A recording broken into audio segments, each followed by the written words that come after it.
Hi, my name is Pastor Hal York, and welcome to Truth in the Trenches. Our verse today is in Proverbs chapter 18, verse 8. The words of a whisperer are like delicious morsels. They go down into the inner parts of the body. A gossip is a rumor monger. To gossip means to complain, to grumble, to express discontent in low tones, to be grumbling or murmuring. I'm sure you've read about people who do such things. Gossip.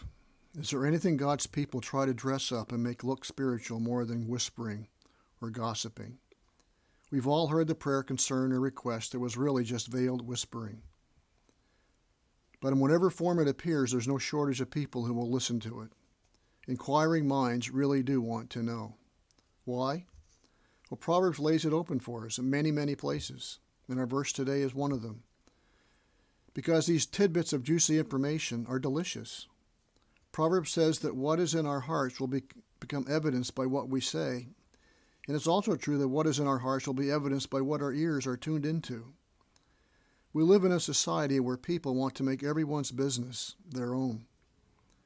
However, we do so at a very high price. We live in a world where the ears of the public are tuned in to gossip. Look at the TV shows, the magazines that are on the top sellers. They're all about gossip.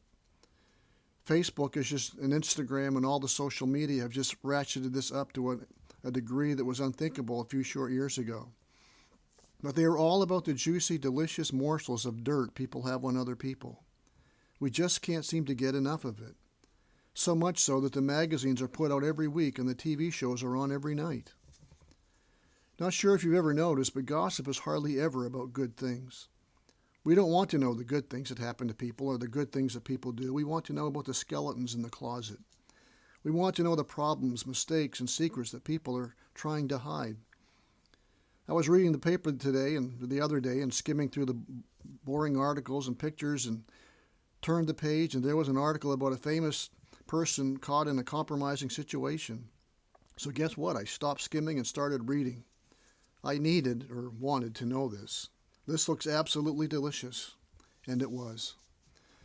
I think we would all agree that we should not gossip with our lips, but I wonder how much time we give thinking about the damage gossip does to us when we listen to it.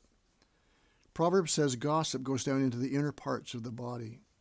Gossip does just not bounce around on the surface. It worms its way into our hearts and our minds.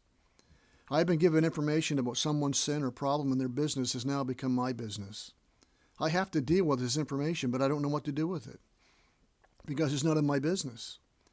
God does not give us grace and strength to deal with the things that are none of our business. So I fuss and I fume and I form opinions. I'm disgusted or saddened by what I've just heard. What do I do with it? Where do I go with it? The reality is I have not been informed by this information. I've been infected by it. Infected with a virus I do not know how to get rid of. I don't know what to do with it is because it is none of my business. The reality is I shouldn't even know about it. All I can do is think about it and form opinions about it, and suddenly this once delicious meal has taken on a very bad aftertaste. Gossip is sweet to the taste, but rottenness to the heart and mind.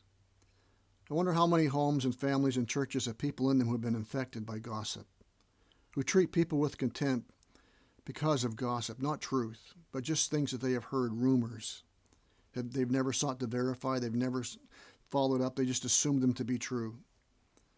Gossip poisons relationships. Gossip causes us to judge things we should and actually still know nothing about. So next time you're tempted to gossip or to listen to it, do that person and yourself a huge favor. Act in love toward the person they want to inform you about, and act in a way that shows you are guarding your heart. Turn and walk away. Sadly, we live in a world where there are people whose theme song for their life seems to be everybody ought to know.